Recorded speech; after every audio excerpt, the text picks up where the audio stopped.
Hello and welcome to the program. Managers have always had to prove themselves with measurable results.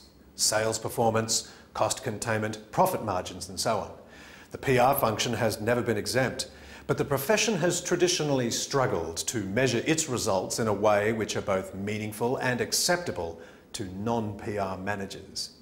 In this edition of PRTV, we ask our experts to tackle the measurement issue. What is best practice for getting scores on the board? By and large, there's worldwide agreement that public relations within all the marketing mix doesn't measure all that well, and there's many theories on why. Probably underlying it very simply is the fact that public relations for a large part developed out of a craft approach, or what one academic calls a technician approach. And that is that many practitioners begin their career as journalists, as writers, as event organisers. Now, what does that mean? That means that when you are a technician, technicians do tasks. If you are arranging an event and the event is held, why do you need to measure it? You've performed the task. The difference comes when you take a management perspective. So stepping from a technician role to a manager role, managers are interested in outcomes. The issue for the public relations industry is, as it matures and grows, is to move from being technicians that perform tasks of issuing information to being managers of reputation, of relationships, because managers are interested in outcomes, and generally attitudinal outcomes, for example, you can't see them. You need measurement, you need research to identify those outcomes. And a commercial environment particularly will be very keen to evaluate you on advertising equivalent. And my answer to that is teach them about reach, frequency and share of voice. Because literally it's not the number of hits you get, it's where you get the hits. And whether or not you're getting reach, whether or not you're getting share of voice from your competitors, and whether or not your tone and messages are being repeated. So if you get ticks on all those three, that's far more impactful than getting 100 hits in a sector that doesn't care.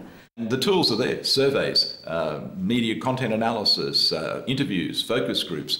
And what's interesting is in the online world, a lot of the metrics are more easily available because people comment. And that's where interactive media are very exciting, is that if you issue information into a blog, say, there'll be comments immediately. That's feedback from the audience. And I guess it's a question of aligning measurement to what your desired outcome is. Are you wanting to raise awareness? Are you wanting to raise understanding? Or are you wanting to promote engagement? I think you need to be looking at whether or not your key messages are being clearly articulated. Are they reaching the audience they're intended to reach? If it is about a campaign that's designed to promote engagement, is there a call to action being clearly articulated, and are people responding to that? We have clients, for example, who are just concerned about competitive share of voice. So the measurement solution is really focused around how much share of voice they have in the market. In the financial sector, measurement in a lot of cases is very black and white. If it's a takeover, you either win or you lose. If it's a takeover defence, you either win or you lose. If you're going for a capital raising, you either raise that capital or you don't. Or a rights issue, it succeeds or it doesn't succeed. A financial product, you sell what you set out to sell or you don't. So that's the measurement. That's the measurement that companies are looking for. You could do a terrific PR program, not achieve those business objectives, and there's not much point in going and measuring, is there? It's one of the tragedies of public relations, and I think if it develops better tools and uses those tools, and we're now teaching all graduates in public relations to do research, I think they'll be able to demonstrate the results that I believe public relations is often getting. Remember, if you have any suggestions for the program, email producer@reputationtv.com. And PRIA members, the latest newsletter is available now, so log on to the website. Well, economic times are tough. Predictions for the recovery range all the way out to 3 years. It's a very special, challenging time for all PR practitioners, but particularly for financial and investor relations specialists. Hard times. That's our next episode in August.